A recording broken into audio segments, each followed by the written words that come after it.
ये आकाशवाणी पटना है। अब आप अभिषेक दास से प्रादेशिक समाचार सुनिए। पहले मुख्य समाचार। प्रदेश में जल्द शुरू होगी 94,000 शिक्षकों की नियोजन प्रक्रिया, 2 दिनों में जारी होगा विस्तृत कार्यक्रम।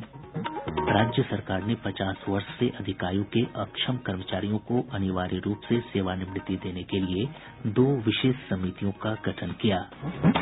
पूर्व सांसद सीताराम यादव और रामदेव मांझी समेत राजद, कांग्रेस, लोजपा और रालोसपा के 21 वरिष्ठ नेता अपने समर्थकों के साथ भाजपा में हुए शामिल। और मौसम विभाग ने अगले 2 से 3 दिनों तक प्रदेश के अधिकतर हिस्सों में मध्यम से घने कोहरे की चेतावनी जारी की। बुलेटिन की शुरुआत इस संकल्प के साथ। कोविड-19 महामारी के खिलाफ देश एकजुट होकर लड़ रहा है। आप भी हमारे साथ सुरक्षा और बचाव के 3 आसान एहतियाती उपायों का संकल्प लें। कोविड-19 से बचाव और सुरक्षित रहने के 3 उपाय। मास्क लगाएं, 2 गज दूरी है जरूरी, सुरक्षित दूरी रखें, हाथ और मुंह साफ रखें।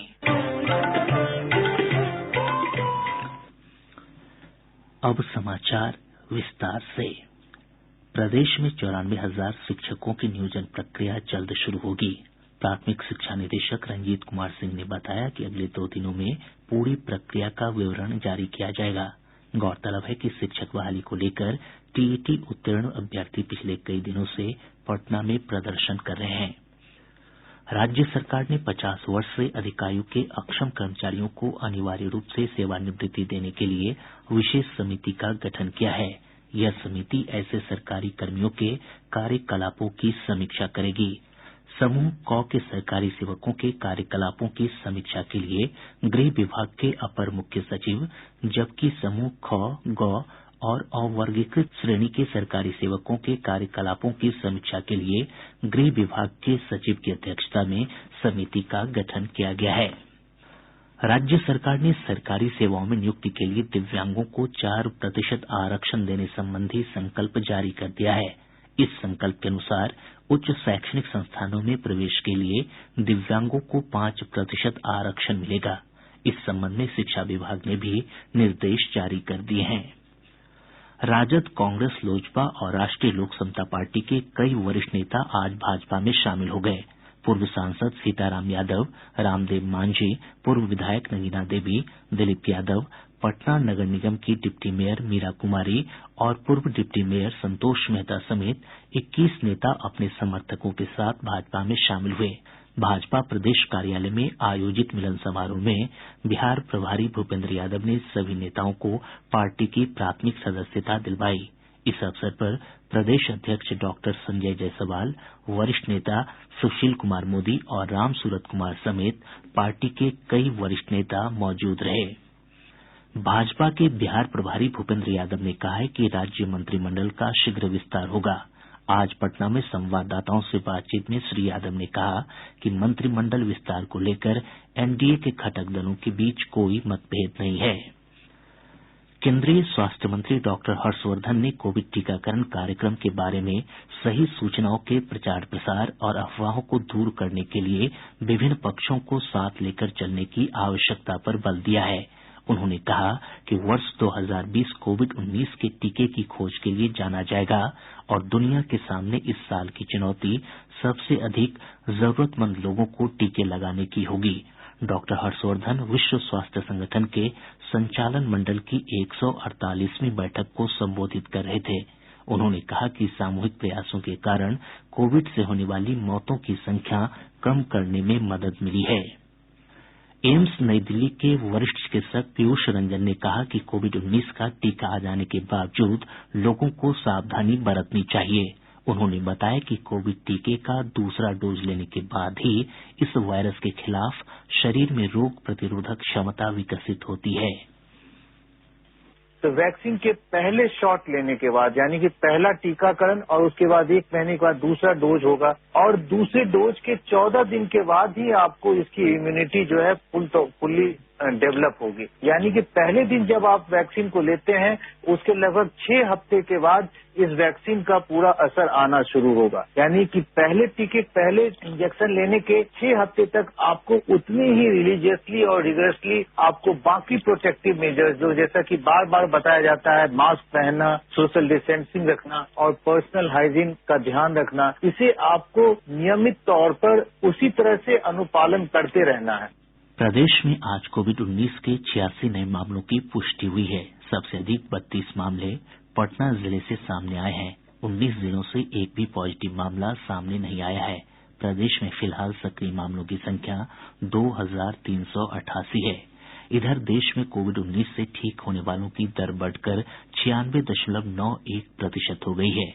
पिछले 24 घंटों में 13,000 से अधिक लोगों के स्वस्थ होने के साथ ही ठीक होने वालों की संख्या बढ़कर 1,03,59,000 से अधिक हो गई। इस समय देश भर में 1,76,000 सक्रिय मामले हैं, जो कुल मामलों का केवल 1.65% है। बिहार विद्यालय परीक्षा समिति ने कोरोना को देखते हुए मैट्रिक परीक्षा के लिए दिशा निर्देश जारी किए हैं। परीक्षार्थियों के साथ साथ विद्यालय के सभी कर्मियों के लिए मास्क पहनना अनिवार्य किया गया है। छात्रों को पानी लाने की छूट दी गई है। साथ ही परीक्षार्थियों के बैठने में सुरक्षित दूरी के नियमों का पालन सुनिश्चित करने के निर्देश दिए गए हैं। परीक्षा केन्द्रों को समय समय पर सैनिटाइज करने का भी निर्देश दिया गया है। प्रादेशिक समाचार आप आकाशवाणी पटना से सुन रहे हैं। मुंगेर जिले के जमालपुर थाना क्षेत्र अंतर्गत जमालपुर कॉलेज के पास भाजपा के प्रदेश प्रवक्ता अजफर शम्सी को अपराधियों ने गोली मारकर गंभीर रूप से घायल कर दिया। घायल का पटना में इलाज चल रहा है। हमारे संवाददाता ने बताया है कि घायल नेता के बयान पर कॉलेज के कार्यकारी प्राचार्य ललन प्रसाद सिंह को गिरफ्तार किया गया है। प्राचार्य और भाजपा प्रवक्ता का कॉलेज का प्रभार देने के सवाल पर विवाद चल रहा था। इधर भाजपा प्रदेश अध्यक्ष डॉक्टर संजय जायसवाल ने घटना को दुर्भाग्यपूर्ण बताते हुए कहा है कि जल्द ही मामले का उद्भेदन कर लिया जाएगा। बहुत दुखद है। मेरी बात भी हुई है वहाँ के हमारे जिलाध्यक्ष से, शमसी जी ठीक हैं, और मेरी डीजीपी से भी बात हुई है इस सिलसिले में। चुनाव कानून व्यवस्था में वो खुद एसपी को उन्होंने बोला है और शीघ्र ही वह कार्रवाई होगी।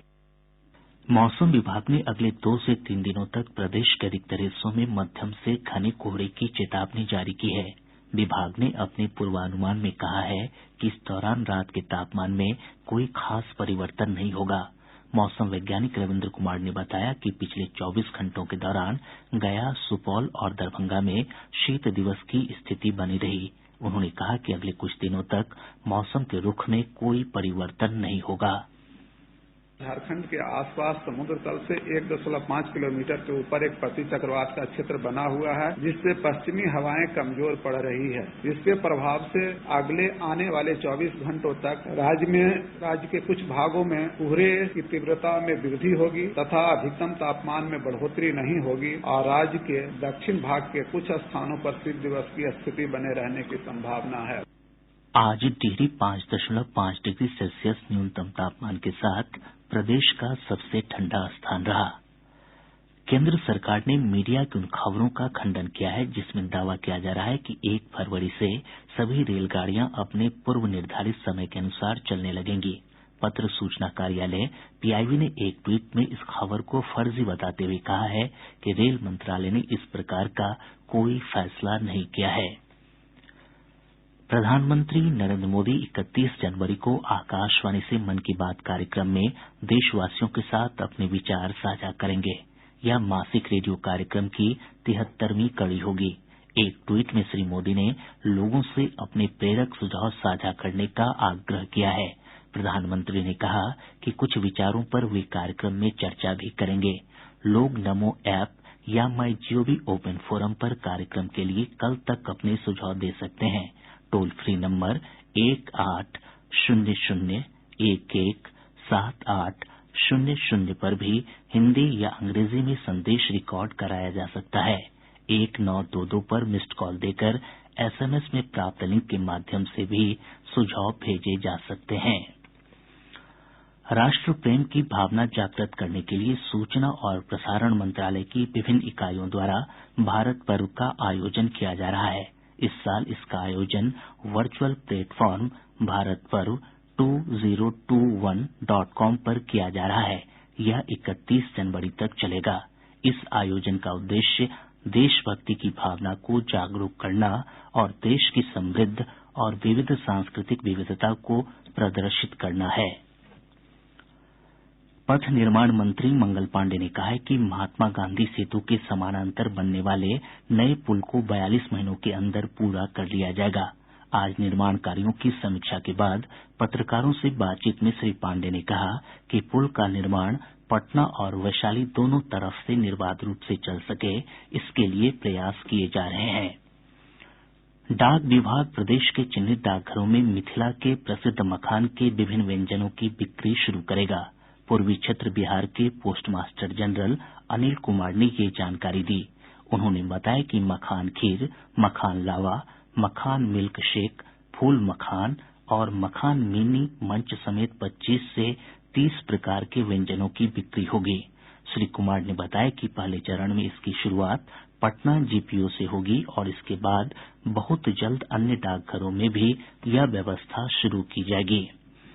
मुजफ्फरपुर में कल से शुरू होने वाली सेना भर्ती के लिए सभी तैयारियां पूरी कर ली गई हैं। हमारे संवाददाता ने बताया है कि भर्ती प्रक्रिया में 15 जिलों के अभ्यर्थी भाग ले रहे हैं। अभ्यर्थियों को कोविड-19 से संक्रमित नहीं होने का प्रमाण पत्र साथ लाना होगा। भागलपुर जिले के कदवा थाना क्षेत्र में अपराधियों ने कुख्यात खोखा सिंह की गोली मारकर हत्या कर दी। गोलीबारी में उसका एक सहयोगी गंभीर रूप से घायल हो गया। वहीं बेगूसराय जिले के तेघड़ा थाना क्षेत्र अंतर्गत बरौनी बरियापुर गांव में पैसे के विवाद को लेकर अपराधियों ने एक मजदूर की गोली मारकर हत्या कर दी। खगड़िया जिले के महेशखूंट थाना क्षेत्र में 2 वाहनों के बीच हुई टक्कर में 2 लोगों की मौत हो गई तथा 3 अन्य घायल हो गए। बांका जिले के पंजवारा में पुलिस ने एक वाहन से भारी मात्रा में शराब जब्त कर 2 तस्करों को गिरफ्तार किया है।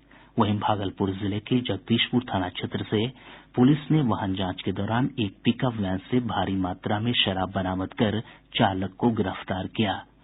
पश्चिम चंपारण जिले के गौनाहा थाना क्षेत्र से एसएसबी के जवानों ने एक नेपाली तस्कर को 31 किलो गांजा के साथ गिरफ्तार किया है। और अब अंत में मुख्य समाचार एक बार फिर। प्रदेश में जल्द शुरू होगी 94,000 शिक्षकों की नियोजन प्रक्रिया, 2 दिनों में जारी होगा विस्तृत कार्यक्रम। राज्य सरकार ने 50 वर्ष से अधिक आयु के अक्षम कर्मचारियों को अनिवार्य रूप से सेवानिवृत्ति देने के लिए 2 विशेष समितियों का गठन किया। पूर्व सांसद सीताराम यादव और रामदेव मांझी समेत राजद, कांग्रेस, लोजपा और रालोसपा के 21 वरिष्ठ नेता अपने समर्थकों के साथ भाजपा में हुए शामिल। और मौसम विभाग ने अगले 2 से 3 दिनों तक प्रदेश के अधिकतर हिस्सों में मध्यम से घने कोहरे की चेतावनी जारी की। इसके साथ ही आकाशवाणी पटना से प्रसारित प्रादेशिक समाचार का ये अंक समाप्त हुआ। कोविड-19 से बचाव और सुरक्षित रहने के 3 उपाय। मास्क लगाएं, 2 गज दूरी है जरूरी, सुरक्षित दूरी रखें, हाथ और मुंह साफ रखें।